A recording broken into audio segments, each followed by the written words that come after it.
નમસ્કાર, આપ જોઈ રહ્યા છો સ્પાર્ક ટુડે ન્યૂઝ। શ્રી રત્ન ચિંતામણી વસંત વિહાર જૈન સંઘમાં ઉપાશ્રયનો ભૂમિપૂજન કાર્યક્રમ યોજાયો।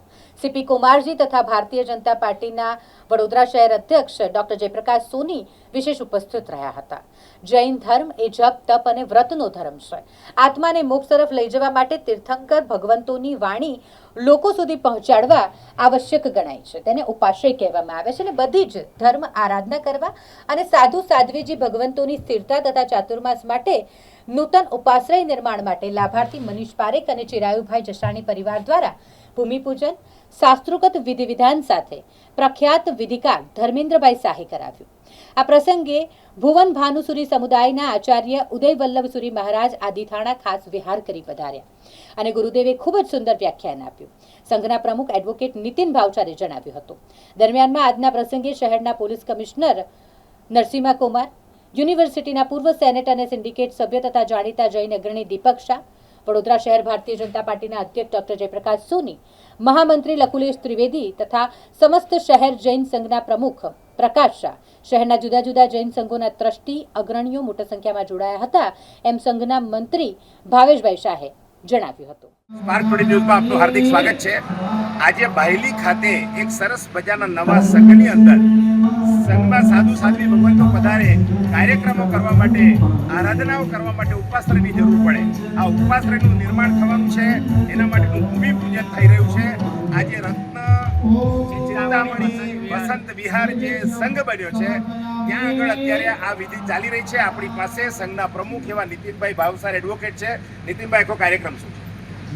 અત્યારે આપણે જે ધન્ય ધરા પર ઉભેલા છે ધન્ય ધરા અત્રેના અહીંયા સ્થાપિત થયેલા શ્રી રત્ન ચિંતામણી વસંત વિહાર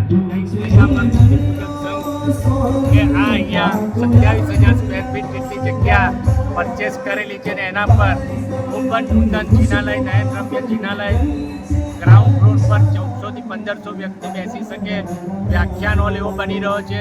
તે સિવાય ફર્સ્ટ અને સેકન્ડ ફ્લોર પર સાધુ ભગવંતો અને સાધ્વીજી ભગવંતનો ઉપાશ્રય બની રહ્યો છે। એ ઉપરાંત આંબેલ શાળા, પાઠશાળા, જ્ઞાનશાળા, કાયમી ભોજનશાળા આ વિસ્તારના જૈન રહીશો માટે બની રહી છે। વધુમાં એક બેન્ક્વેટ હોલ, અનુષ્ઠાન હોલ બની રહ્યો છે। એ ઉપરાંત 24 જેટલી અદ્યતન રૂમો અહીંયા બનાવવામાં આવી રહી છે। એટલે કોઈ પણ જૈન વ્યક્તિ અત્રે અહીં વડોદરામાં કોઈ પણ કામ અર્થે આવે તો એ આ રૂમોમાં ઉતરી શકશે। બહાર કરતાં સારામાં સારા કિફાયત રીતે અહીંયા રૂમ આપવામાં આવશે। નીચે ઉતરીને સેવા પૂજા કરી શકશે દેરાસરમાં। ત્યારબાદ નવકારથી શુદ્ધ અને સાત્વિક વાપરી શકશે અને ત્યારબાદ એ પોતાનું કામ ગામમાં પતાવીને, શહેરમાં પતાવીને એ પરત પાછો આ રૂમ પર આવી શકશે। એવો એક અદ્યતન 2-in-1 પર્પઝથી આ સંકુલ ઊભું કરવામાં આવ્યું છે। જે સંકુલમાં ભુવન ભાનુ સમુદાયના રાજેન્દ્ર સુરી જે કચ્છાધિપતિ છે તેઓના શિષ્ય અત્રે જે યુવા હૃદય સમ્રાટ શિબિરોના પ્રખર છે તેઓ અત્યારે ઉદય વલ્લભ મહારાજ સાહેબ નિશ્રામાં આ પ્રોજેક્ટ પૂરો થવાનો છે। આજે એનું ભૂમિપૂજન અને ભૂમિ વધામણાનો પ્રોગ્રામ છે। ટૂંક જ સમયમાં શિલાન્યાસ થશે અને સાહેબશ્રીના આશીર્વાદ અને પ્રેરણાથી માર્ગદર્શન નીચે આ પ્રોજેક્ટ ટૂંક જ સમયમાં 2 વર્ષમાં પૂરો કરવાની ધારણા છે। આપનું નામ? નીતિન ભાવસાર એડવોકેટ।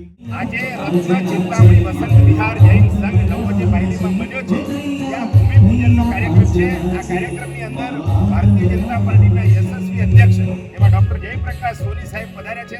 જયપ્રકાશભાઈ, આજે અહીંયા ભૂમિપૂજનનો કાર્યક્રમ છે, ઉપાશ્રયનો કાર્યક્રમ નિર્માણ થવા જઈ રહ્યો છે, ગુરુ ભગવંત પધાર્યા છે। આ પ્રસંગે આપ શું કહેશો?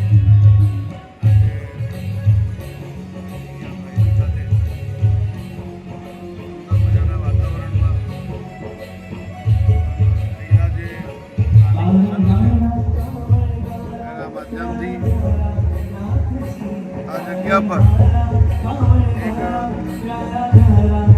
જૈન મંદિર ઉપાશ્રય નિર્માણ થવા જઈ રહ્યું છે। સાથે સાથે અનેક સુવિધાઓ પણ એની સાથે જોડાવા જઈ રહી છે।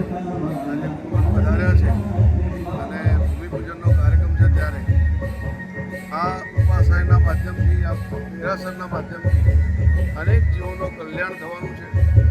અનેક જૈન મુનિ અહીંયા પધારવાના છે અને અહીંયા નિવાસ કરશે ત્યારે અહીંના વાતાવરણમાં જરૂરથી એનો લાભ મળશે। અહીંના સૌ ભક્તોને પણ ભાવિક ભક્તો પ્રભુના જે માર્ગ છે એ માર્ગમાં